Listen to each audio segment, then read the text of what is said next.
आज एक खास अनुभव किया।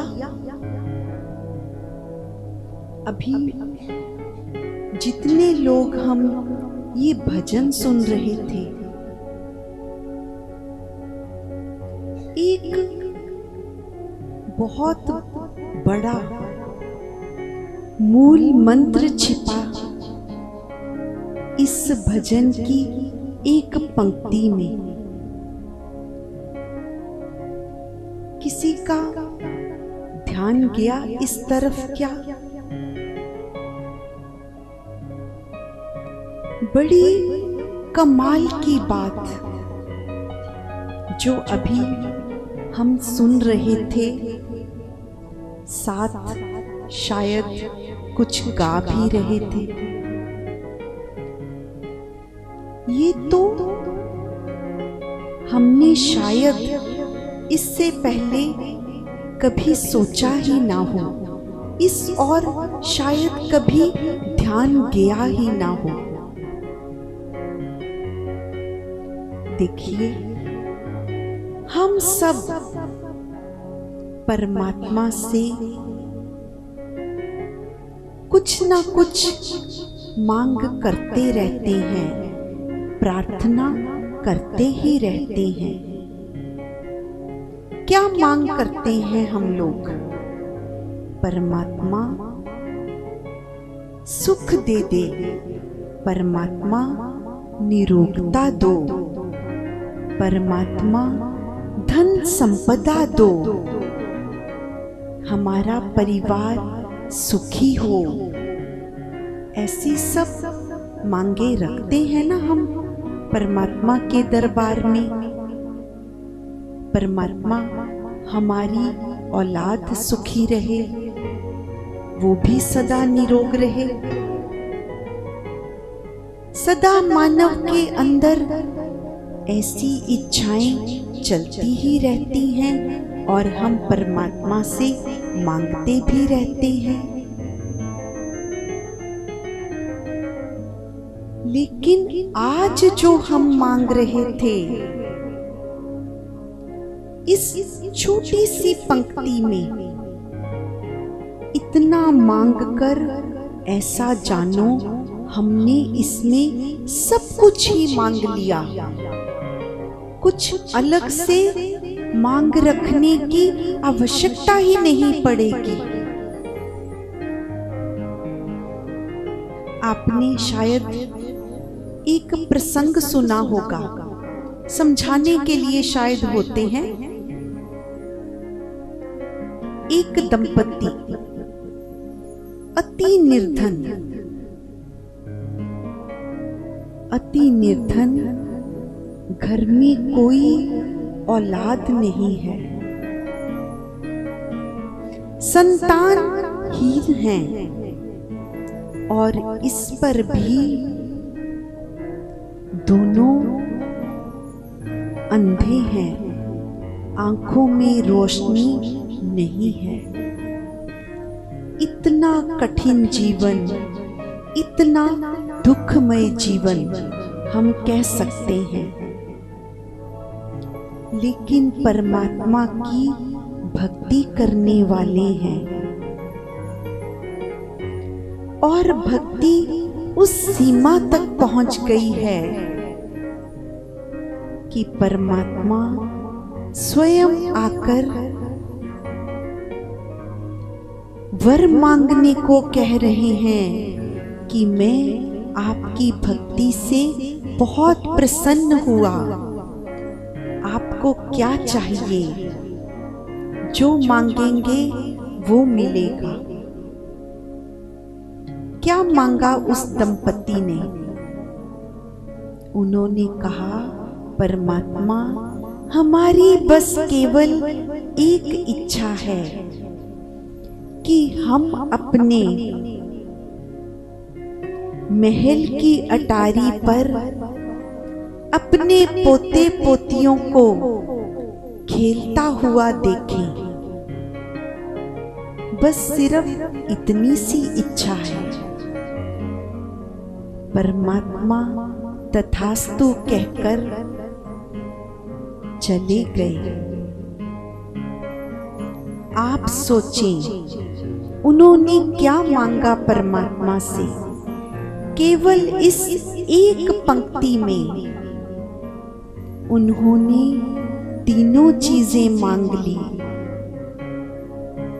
महल की अटारी पर खड़े हैं, इसका अर्थ है अथाह धन भी मांग लिया, तभी तो महल होगा ना। पोते पोतियों को देखेंगे, इसका अर्थ है घर में संतान भी हो गई, बेटे बेटियां होंगे, तभी तो पोते पोतियां आएंगे। और उन्हें देखे खेलते हुए, इसका अर्थ ये हुआ कि आंखों को रोशनी भी मिल गई। तो एक ही इच्छा में सब इच्छाएं पूरी हो गई। वही आज सतगुरु यहाँ कह रहे हैं, हमें मांगने को आप कितना मांगते हो, कितना भिन्न भिन्न इच्छाएं रखते हैं, लेकिन आज आपने मुझसे शुभ कर्म करा, ये मांग कर जानो सब कुछ ही मांग लिया।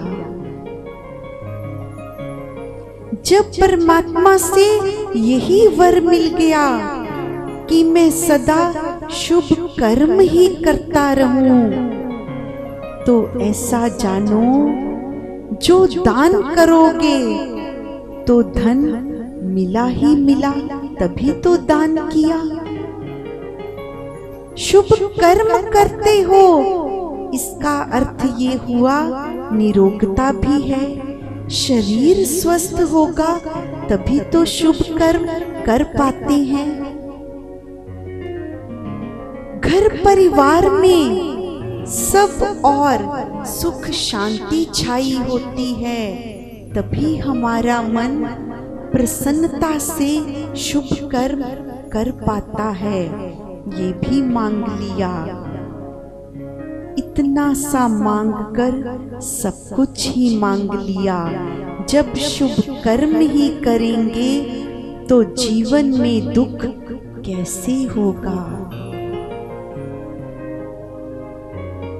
आज ये मूल मंत्र मिल गया हम सबको कि परमात्मा से सदा यही मांगते चले, मुझसे शुभ कर्म करा, मुझसे शुभ कर्म करा।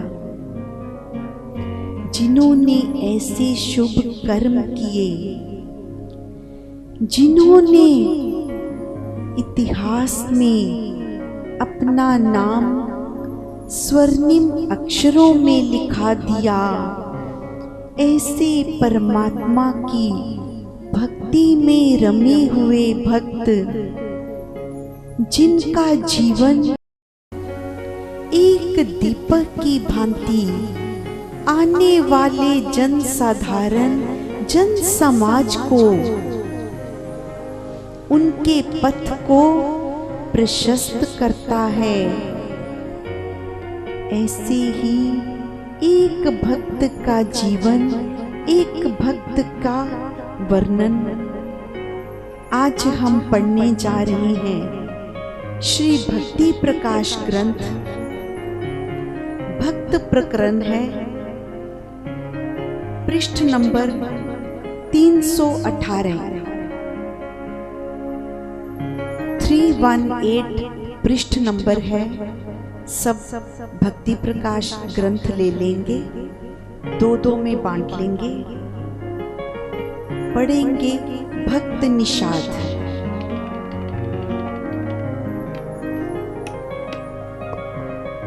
सबको ग्रंथ पहुंचा दीजिए। भक्त निषाद 318 नंबर पृष्ठ है।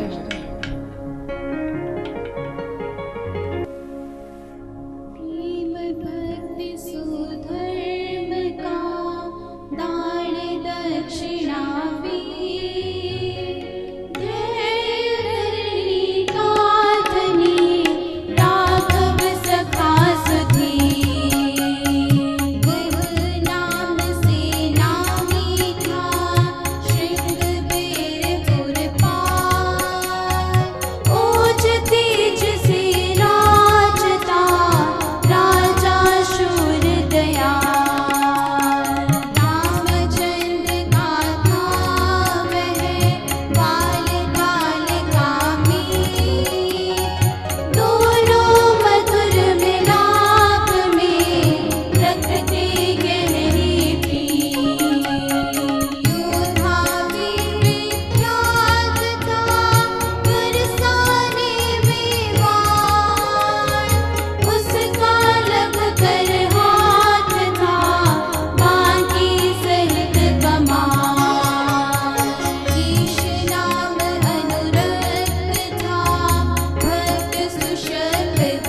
के साधन लीजिए मुझसे ही महाराज। श्रृंगबेर के वन नृप शासन करो अपना जन मानो मुझे सेवक रहित घमंड। मेरा जो कुछ है यहाँ अपना ही लो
भक्त निषाद।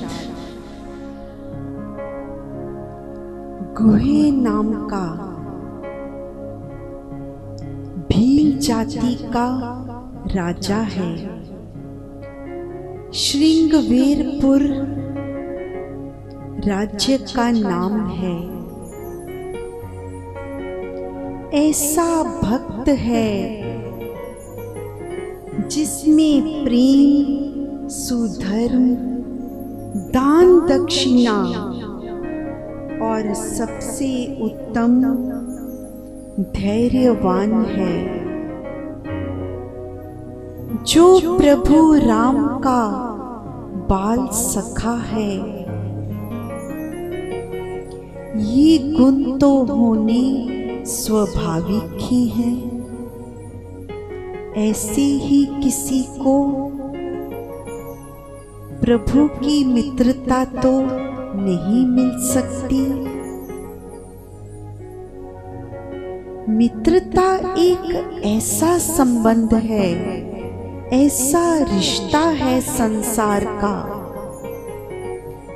जो अन्य संबंधों से बहुत भिन्न है।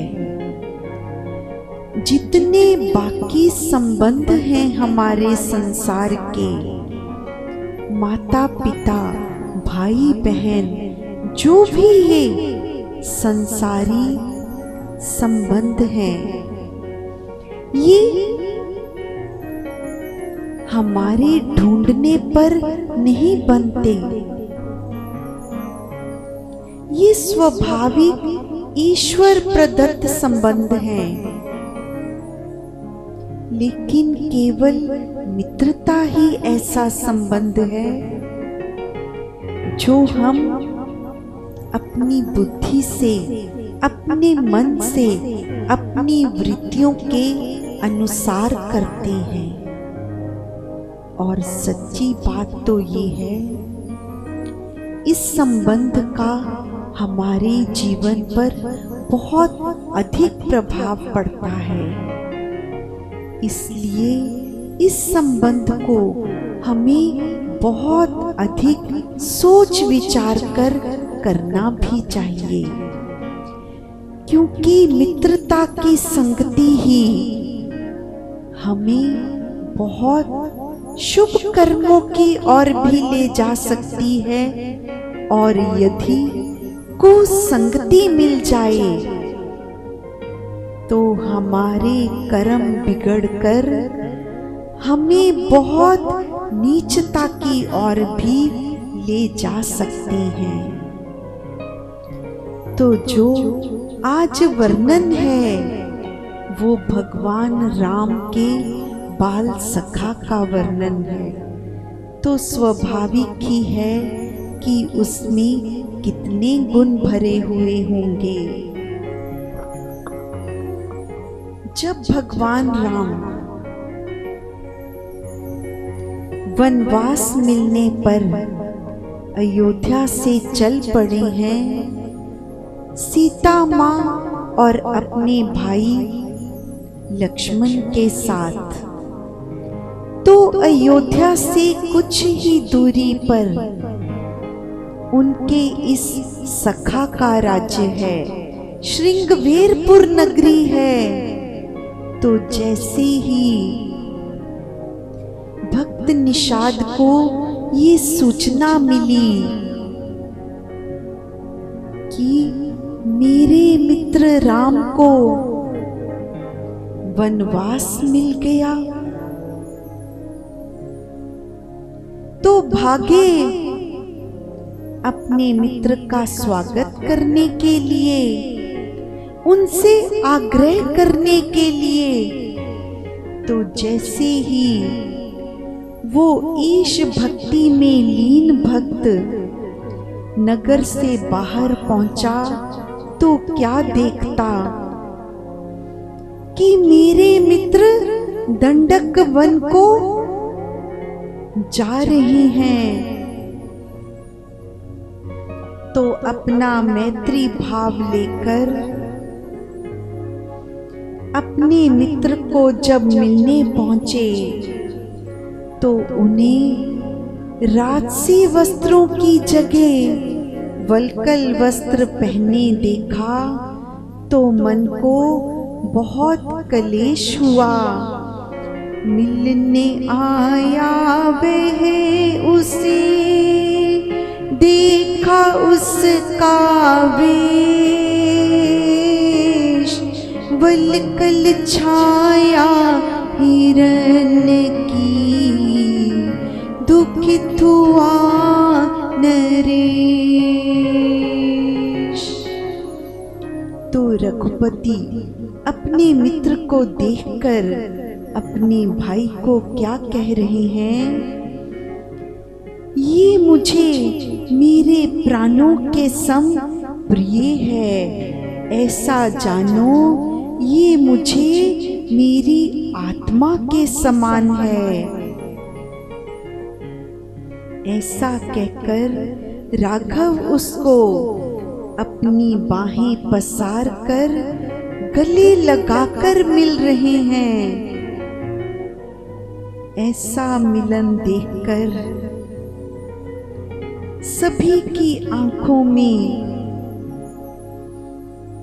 कैसा अनोखा आनंद आ गया।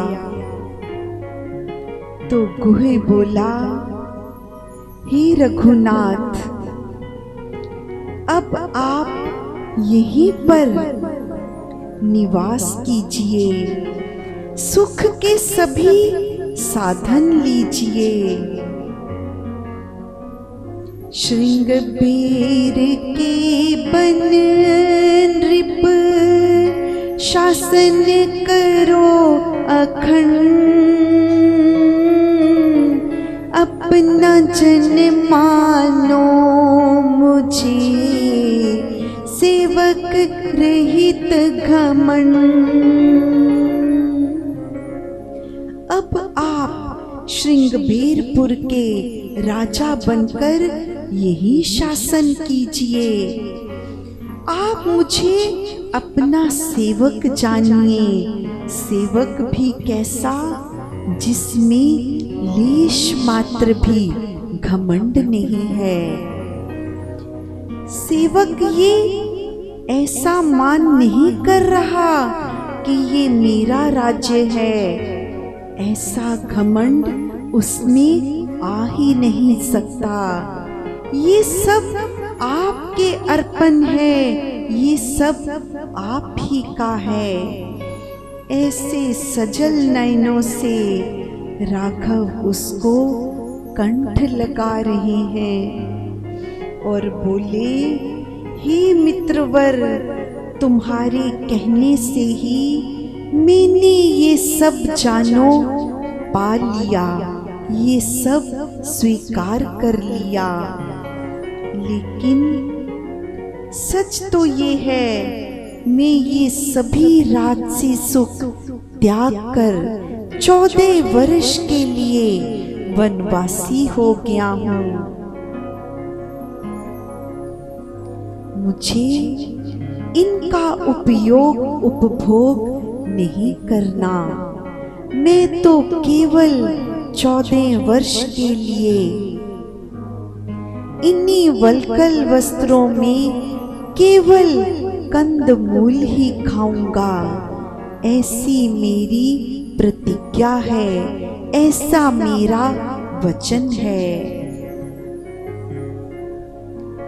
ऐसे स्नेह से भरे वचन सुनकर मित्र बोला रघुनाथ को, मेरे मोहन मित्रवर, रामचंद्र सुदेव, अपनी सेवा दान दो, तन मन से लूं से।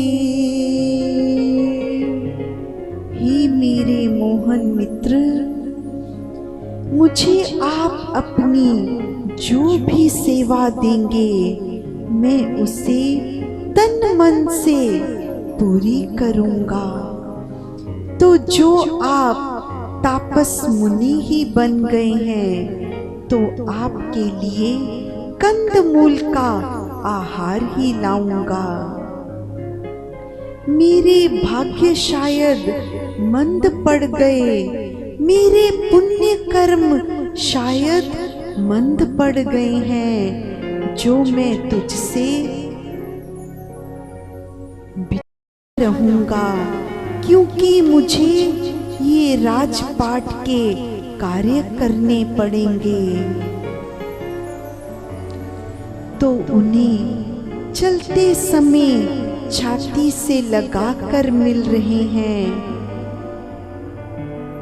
और उसके पश्चात ऐसा वर्णन आता है कि प्रभु राम माँ सीता और लक्ष्मण के साथ वहां से गंगा पार करके चित्रकूट नामक स्थान पर बस गए। जब उन्हें वहां सुख से रहते हुए कुछ मास बीत गए, तो एक दिन निषाद राज को उनके गुप्तचर सूचना देते हैं कि राजा भरत अपनी सेना को लेकर चित्रकूट की ओर प्रस्थान कर रहा है। ऐसा सुनते ही मन में क्या संशय आ गया कि शायद भरत मेरे प्रेमी, मेरे मित्र को कुछ हानि पहुंचाने के लिए अपनी सेना लेकर जा रहा है। कैसे सहन करेगा मित्र? उसने अपनी सारी सेना को तत्काल ही सूचना भेजकर इकट्ठा किया और एक एक भील को क्या समझा रहे हैं, चाहे हमारे प्राण जाएं, पर मित्र की कोई हानि नहीं होनी चाहिए। अपने पूरे बल दल के साथ सारी गंगा के किनारे पर फैल जाओ। छोटी छोटी टुकड़ियों में ऐसी व्यू रचना करो कि भरत गंगा पार करके उस पार ना पहुंच सके जहां मेरे मित्र का वास है। चाहे हमारे प्राण चले जाएं, पर हमारे मित्र पर कोई विपत्ति नहीं आनी चाहिए। ऐसी सब सेना सुसज्जित करने के पश्चात वो बुद्धिमान वीर ऐसा नहीं है कि केवल संशय के आधार पर ही कि वो भरत की सेना पर आक्रमण कर देगा। ठीक है, मन में शंका है कि शायद वो भगवान राम को कुछ हानि पहुंचाने जा रहा है, पर जब तक ऐसा संशय है उसी के आधार पर हम किसी पर वार नहीं कर सकते। तो वो भरत के पास पहुंचकर उसको क्या कह रहे हैं?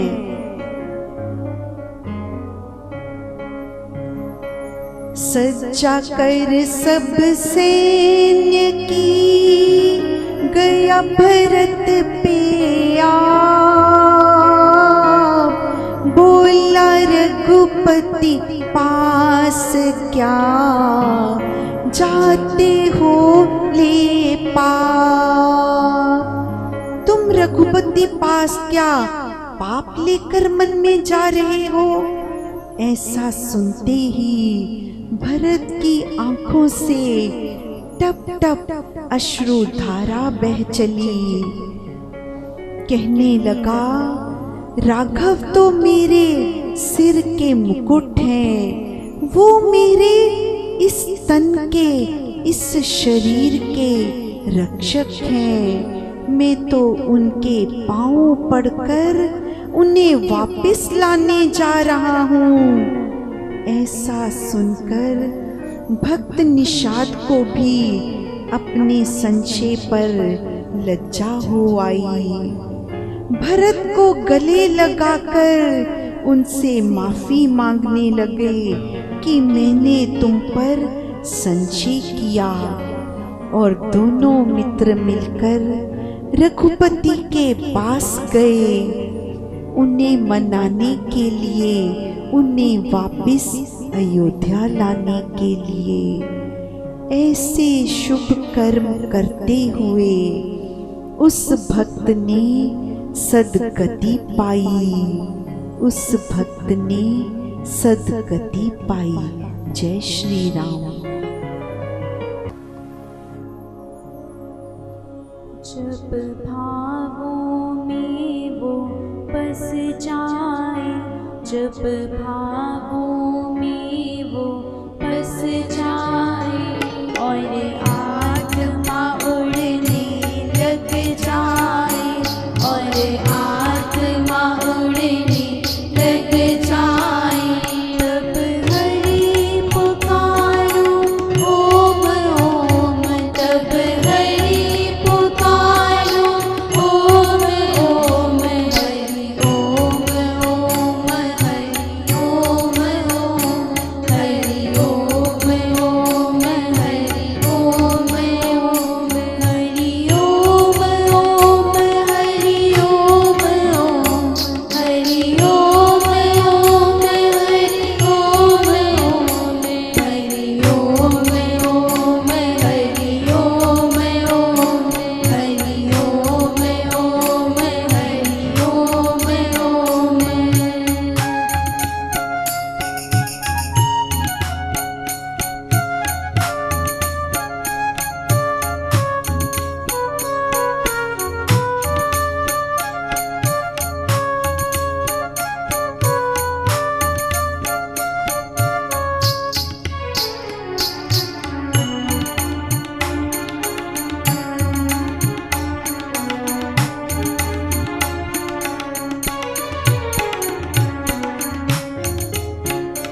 जब मन में दया की ज्योत जगे, जब मन में दया की ज्योत जगे, आँखों से आंसू बहने लगे, आँखों से आंसू बहने लगे। जब मन में दया की ज्योत जगे, आँखों से आंसू बहने लगे। जब मन में दया की ज्योत जगे, आँखों से आंसू बहने लगे, तब हरि पुकारो ओम ओम, तब हरि पुकारो ओम ओम, हरि ओम ओम, हरि ओम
भगवान कृष्ण का वो उपदेश जो उन्होंने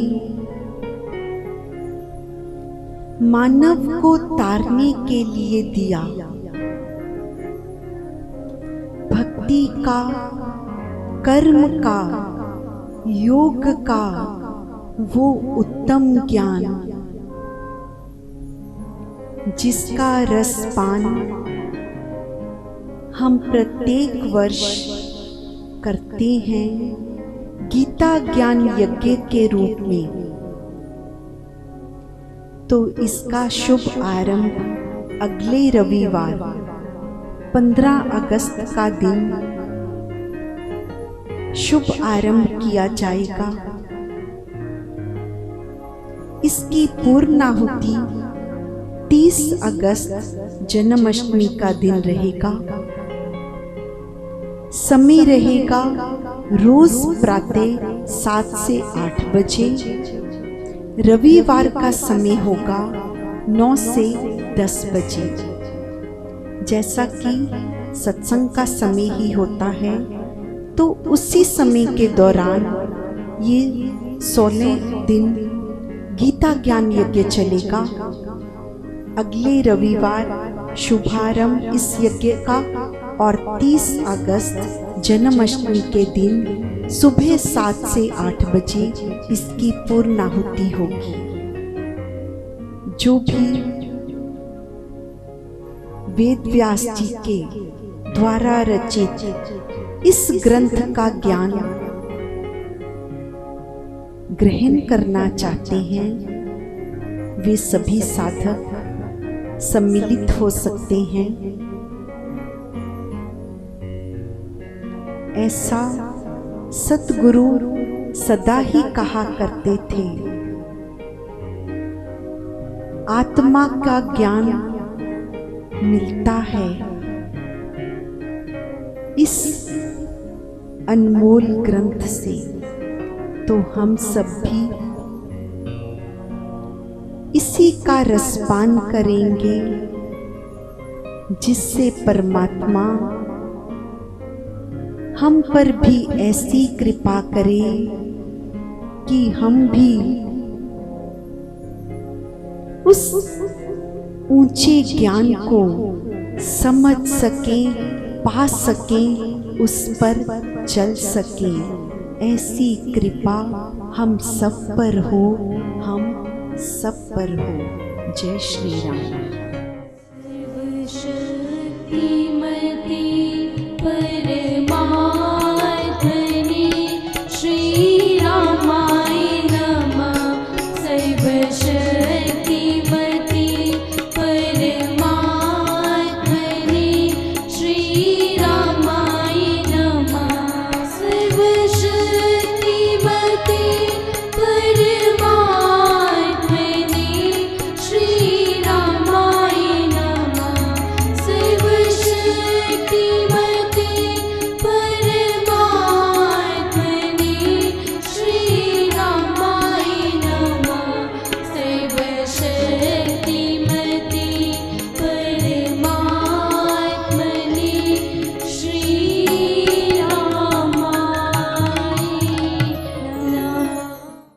सब कुछ मिलता है, फर्स्ट क्लास है। रहन बहुत जगह अच्छी, सब कुछ है। बेड, कपड़े, सब पैर जुत्ती जाती सब चीज मिलती सन। खान ਨੂੰ बहुत बढ़िया।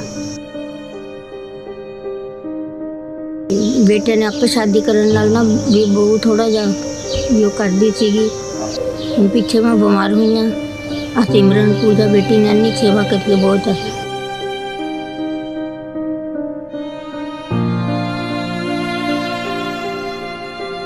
बच्चा कोई है नहीं सी, साफ संभाल करने वाला कोई है नहीं सी।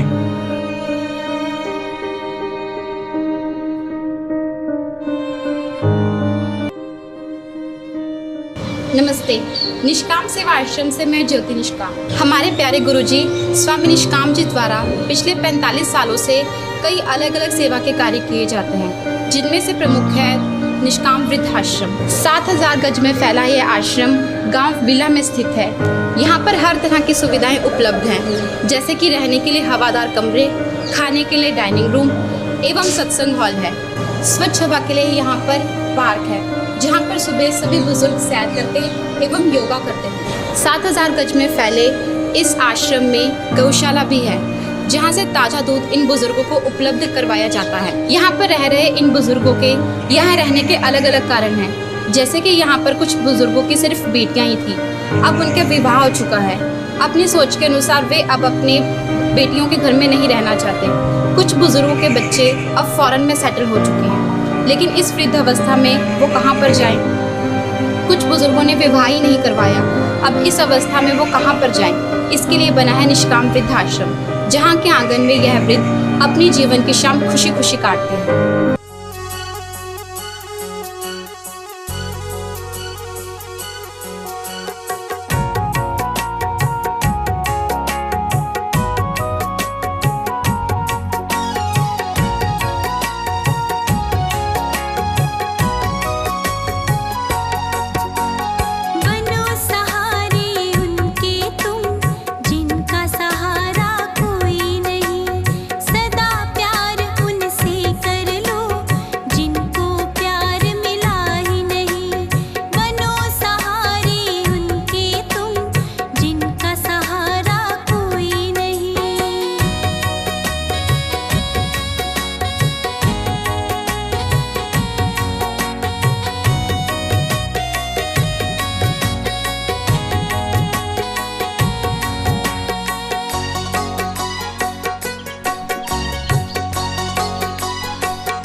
आप सब जानते हैं कि निष्काम सेवा आश्रम पिछले 13 सालों से फलदार पौधे लगाने का काम कर रही है। निष्काम सेवा आश्रम का यह लक्ष्य है कि धरती से भूखमरी मिट जाए और फलदार पौधे हर जगह लगे हों, जिससे ना ही कीड़े मकोड़े जानवर कोई भी भूखा न मरे, सबका पेट भरे और सब यहाँ पर धरती पर खुश रहें। ये हैं हमारे ललतो कला के सरपंच सरदार मंजीत सिंह। इन्होंने पिछले साल भी अपने गांव में फलदार पौधे लगवाए थे, जिनकी उन्होंने बहुत अच्छी तरह से देखभाल की। अब हम इनसे पूछें कि यहाँ पर ये इस ललतो पिंड में जो फलदार पौधे लगवा रहे हैं, ये कैसे अपना सारा कार्य कर रहे हैं। तरलोचन सिंह साबका सरपंच बहुत ही निष्काम सेवा आश्रम की बहुत शलाघायोग काम होया, जो पिछले साल सरदार मंजीत सिंह उन्होंने मौजूदा सरपंच ने उन्होंने मैंने पहले भी दसिया सी हुण भी, ते बाकी जो निष्काम सेवा आश्रम वाले जो बूटे लगा रहे हैं ये बड़ी शलाघायोग, क्योंकि अज के अजोके युग जिथे दरख्त कट्टे जा रहे हैं, फलदार बूटे ही लग रहे, इन्हों का बहुत उपराला, मैं इन्हों का बहुत बहुत धन्यवाद करदा और thank you very much for निष्काम सेवा।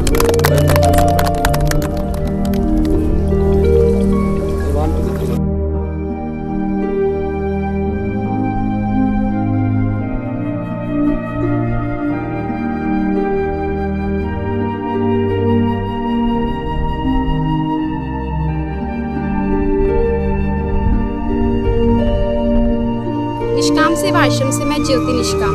जैसे कि अब सब जानते हैं कि निष्काम सेवा आश्रम पिछले 13 सालों से फलदार पौधे का लगाने का कार्य कर रही है। इस वर्ष भी निष्काम सेवा आश्रम स्वामी निष्काम फलदार पौधे लगाओ मुहिम के अंतर्गत इस गांव ललतो कला में 700 पौधे लगाने आई है। दुनिया के कोनों में जो भी मेरी ये आवाज़ सुन रहा है, निष्काम सेवा की ये अपील है कि जो भी अपने गाँव में सड़क के किनारों पर या फिर कहीं पर भी खाली मैदान में फलदार पौधे लगवाना चाहते हैं तो नीचे दिए गए नंबर पर संपर्क करें। लेकिन यह आपको ध्यान रखना होगा कि आपको इन फलदार पौधों की जिम्मेवारी लेनी होगी, इनकी देखभाल करनी होगी।